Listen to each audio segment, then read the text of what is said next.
একমাত্র আবহাওয়া দপ্তর থেকে পাওয়া আজকের সবচেয়ে গুরুত্বপূর্ণ খবর।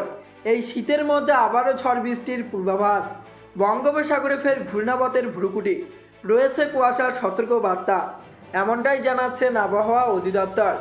এছাড়া আজ আগামীকাল উত্তরবঙ্গ সহ দক্ষিণবঙ্গ এবং কলকাতার কোন কোন জেলার আবহাওয়া কেমন থাকতে পারে, এই বিষয়ে কি বলছে আবহাওয়া দপ্তর, বিস্তারিত জানিয়ে দেব ভিডিওটির মাধ্যমে।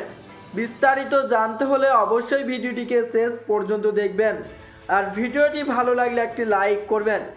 আর এই ধরনের আবহাওয়ার আপডেটগুলি প্রতিনিয়ত আপডেট পেতে হলে আমাদের চ্যানেলটিকে সাবস্ক্রাইব করে পাশের থাকা বেল আইকনটিকে প্রেস করে আমাদের সঙ্গেই থাকবেন। তো চলুন এক নজরে দেখে নিই। ফের বঙ্গোপসাগরে নতুন ঘূর্ণাবর্ত, পাশাপাশি শীতের পথে বাধা হয়ে দাঁড়ালো পশ্চিমী ঝঞ্ঝা। বড়দিনের আগে উত্তর হাওয়া ঢুকতে পারছে না বাংলায়, ফলে রাজ্য থেকে প্রায় গায়েব শীতের আমেজ। ইতিমধ্যে তাপমাত্রা বাড়তে শুরু করেছে। আজ সকাল থেকে আকাশ মেঘলা, এমনকি বৃষ্টিরও পূর্বাভাস রয়েছে দক্ষিণবঙ্গের 5 জেলায়। হাওয়া অফিস সূত্রে খবর, বাঁকুড়া, পুরুলিয়া, পশ্চিম বর্ধমান, বীরভূম ও মুর্শিদাবাদ জেলায় হালকা থেকে মাঝারি বৃষ্টির সম্ভাবনা রয়েছে। বড়দিনেও মাটি করতে পারে বৃষ্টি।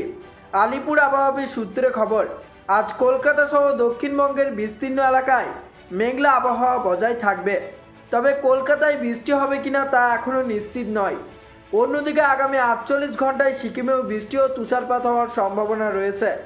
এর প্রভাব পড়তে পারে দার্জিলিং, কালিম্পংয়ের মতো রাজ্যের পাহাড়ি এলাকাগুলিতে, সেখানেও বৃষ্টির সঙ্গে হালকা তুষারপাতের সম্ভাবনা রয়েছে।